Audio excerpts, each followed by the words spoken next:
मेरे पास ये दो बॉडीज के लिए वीटी ग्राफ दिया हुआ है। दो बॉडीज क्या है, ए और बी। यहाँ पे मुझे पता करना है कि ए ने कितनी डिस्टेंस कवर की है और बी ने कितनी डिस्टेंस कवर की है, या दोनों में से किसने ज्यादा डिस्टेंस कवर की है। इस टाइप के क्वेश्चंस आपने मैक्सिमम टाइम देखे होंगे। चलिए देखते हैं इस टाइप के क्वेश्चंस को किस तरीके से सोल्व किया जा सकता है। देखिए मुझे फाइंड करना है यहाँ पर डिस्टेंस, तो डिस्टेंस देख लेते हैं। डिस्टेंस इक्वल्स टू, मुझे कौन सा ग्राफ गिवन है, वीटी यानी कि वेलोसिटी टाइम या स्पीड टाइम ग्राफ गिवन है। तो मुझे डिस्टेंस का फॉर्मूला स्पीड और टाइम की टर्म में देखना होगा। तो डिस्टेंस का फॉर्मूला क्या होता है, स्पीड इंटू टाइम। बिल्कुल।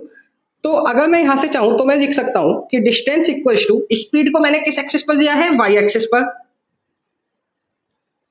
और टाइम को मैंने कहां दिया है, एक्स एक्सिस पर।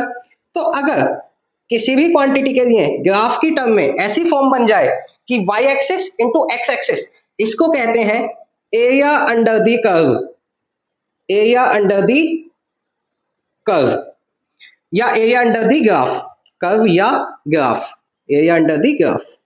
ठीक है, तो इट मींस कि अगर मुझे डिस्टेंस फाइंड आउट करना होगा तो मुझे क्या फाइंड आउट करना होगा, एरिया अंडर द ग्राफ। अब ये क्या चीज होती है एरिया अंडर द ग्राफ, अगर आपने पढ़ रखा है तो बहुत अच्छी बात है, नहीं पढ़ रखा है तो चलिए समझते हैं।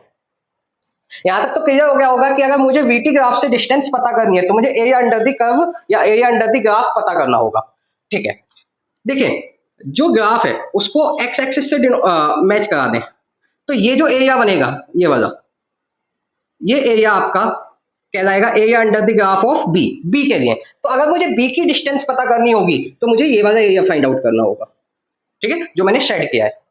ठीक है, लेकिन अगर मुझे ए का पता करना है तो ए को एक्स एक्सिस से मैच करा दें, और ये जो एरिया बनेगा अब ये मेरा क्या होगा, area distance covered by the ए।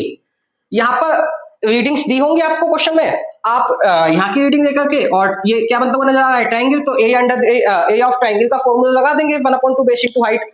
तो मेरा तो यहाँ पर समझाने का बस एम इतना ही था कि हमें अगर वीटी ग्राफ से डिस्टेंस पता करनी होगी तो हम क्या करेंगे, हम एरिया अंडर द कर्व पता करेंगे और वहां से हमें डिस्टेंस मिल जाएगी। अब अकॉर्डिंग टू क्वेश्चन अगर आपसे डिस्टेंस का वैल्यू पूछी है तो आप वैल्यू बता सकते हैं, और अगर आपसे ये पूछा है कि किसने ज्यादा डिस्टेंस कवर किया है तो आप वो भी बता सकते हैं।